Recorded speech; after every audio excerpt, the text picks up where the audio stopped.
آج کا جو بیان ہے انشاءاللہ تعالی عقائد متعلقہ ذات و صفات الہیہ کی طرف سے، کہ اللہ تعالیٰ کی ذات کو ہم کس طرح سے سمجھیں، اللہ تعالیٰ کی صفات کو کس طرح سے سمجھیں، اور اللہ تبارک و تعالیٰ کو ہم کس طرح سے دیکھیں اور کس طرح سے اسے سمجھنے کی کوشش کریں۔ قرآن کریم کی آیت ہے، بسم اللہ الرحمن الرحیم، قرآن کریم کی آیت قل اللہ احد اللہ الصمد لم یلد ولم یولد ولم یکن لہ کفوا احد، کہ اللہ ایک ہے۔ محبوب آپ فرما دیجئے کہ اللہ ایک ہے، اللہ بے نیاز ہے، نہ اس کو کسی نے پیدا کیا نہ اس نے کسی کو جنا، اور اس کا کوئی دوسرا نہیں ہے، اس کا کوئی کفو نہیں ہے۔ اور قرآن کریم کی دوسری جگہ ایک آیت ہے وَإِلَٰهُكُمْ إِلَٰهٌ وَاحِدٌ لَا إِلَٰهَ إِلَّا هُوَ، اور تمہارا معبود ایک معبود ہے، الہ واحد، اور اس کے سوا کوئی دوسرا خدا نہیں ہے۔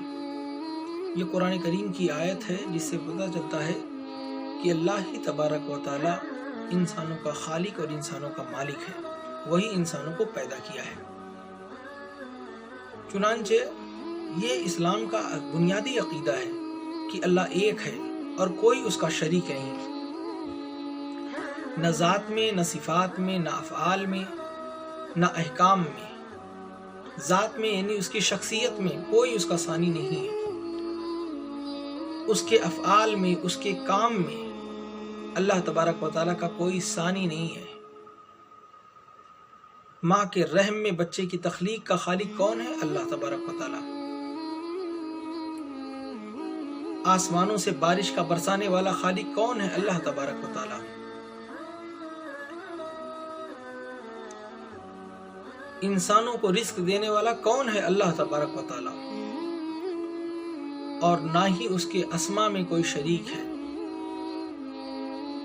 اور اللہ تبارک و تعالیٰ کے جو صفاتی نام ہیں وہ اللہ تبارک و تعالیٰ کے صفاتی نام میں اس کا شریک نہیں ہے۔ یہاں یہ بات بھی ذہن رکھیے کہ اللہ تبارک و تعالیٰ کی بعض صفات وہ ہیں جس میں اللہ خود اپنے بندوں کو، اپنے محبوبین کو شریک فرماتا ہے، لیکن زیادہ تر اللہ تعالیٰ کی جو صفات ہیں اس میں اللہ کے سوا کوئی اس کا شریک نہیں ہے۔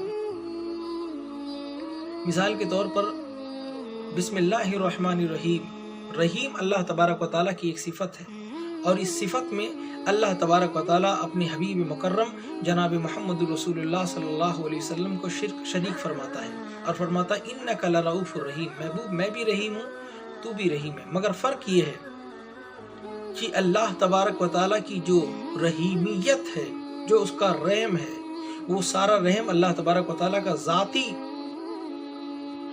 ذاتی تصرف ہے، ذاتی ہے۔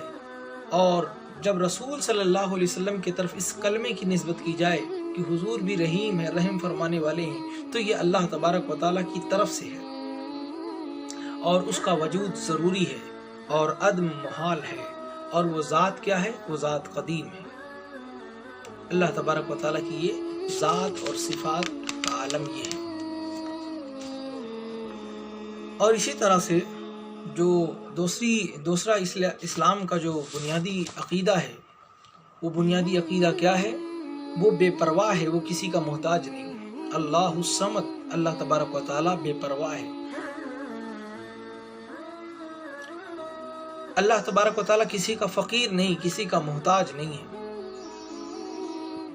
اور تیسری بات یہ ہے کہ اللہ تبارک و تعالیٰ کی ذات کا ادراک جو ہے یہ عقلاً محال ہے۔ اللہ کیسا ہوگا؟ کس طرح سے دکھتا ہوگا؟ اس کی شخصیت کیسی ہوگی؟ یہ انسان کی عقل وہاں تک پہنچ ہی نہیں سکتی ہے کہ اللہ تبارک و تعالیٰ کی ذات کیسی ہے۔ اسی طرح اسلام کا ایک بنیادی عقیدہ ہے، وہ عقیدہ یہ ہے کہ اس کی صفتیں نہ عین ہیں نہ غیر ہیں، یعنی صفات اسی ذات کا نام ہو ایسا نہیں ہے، اور نہ اس سے کسی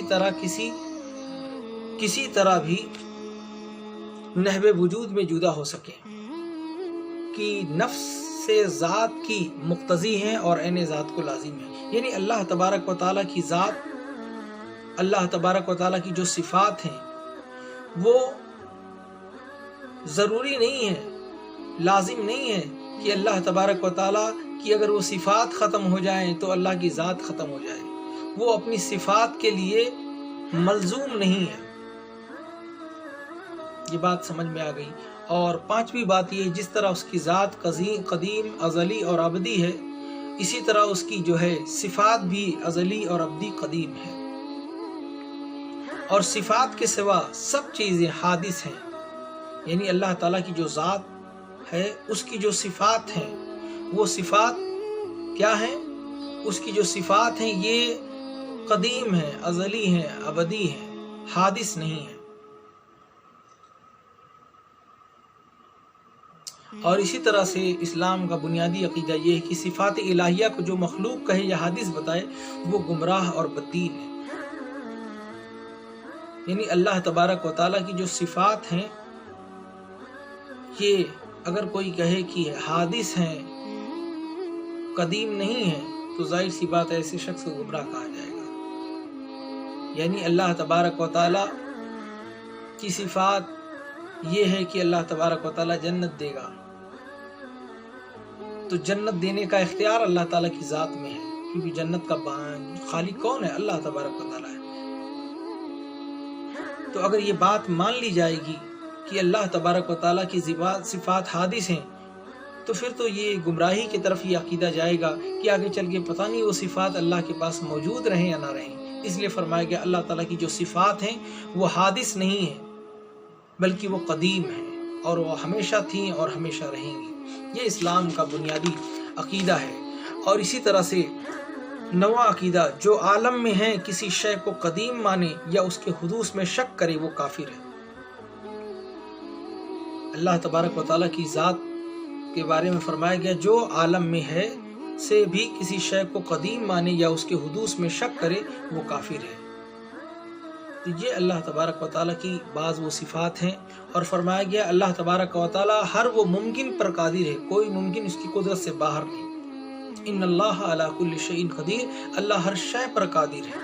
تو اللہ جب ہر شے پر قادر ہے تو اللہ تبارک و تعالیٰ کس چیز پر قادر ہے؟ شے تو جھوٹ بھی ہوتی ہے. تو اللہ تبارک و تعالیٰ ہر ممکن چیز پر قادر ہے. ممکن سے مطلب یہ ہو گیا کہ جو اللہ تعالیٰ کی ذات کے شایان شان ہو. جو اللہ تبارک و تعالیٰ کی ذات کے شایان شان نہیں ہے اللہ تبارک و تعالیٰ اس پر قادر نہیں ہے. تو یہ اسلام کے وہ بنیادی عقیدے ہیں جو ہمیں سمجھنا چاہیے کہ اللہ تبارک و تعالیٰ کی ذات کو ہم اس طرح سے سمجھنے کی کوشش کریں. اللہ تبارک و تعالیٰ چہرے سے پاک ہے. اللہ تبارک و تعالیٰ انسانی اعضاء سے پاک ہے. اور جب قرآن کریم میں ان آیات کا ذکر آتا ہے کہ اللہ تبارک و تعالیٰ ید اللہ مبسوطتان، اللہ کے ہاتھ کھلے ہیں، تو اس کا مطلب یہ ہرگز نہیں ہے کہ اللہ تبارک و تعالیٰ ہاتھ کا محتاج ہے یا اللہ تبارک و تعالیٰ کی ذات میں ہاتھ بھی موجود ہے، بلکہ اس سے مراد قدرت ہے. اللہ تعالیٰ سے دعا ہے اللہ تعالیٰ ان مسائل کو ہمیں سمجھنے کی توفیق عطا فرمائے. السلام علیکم.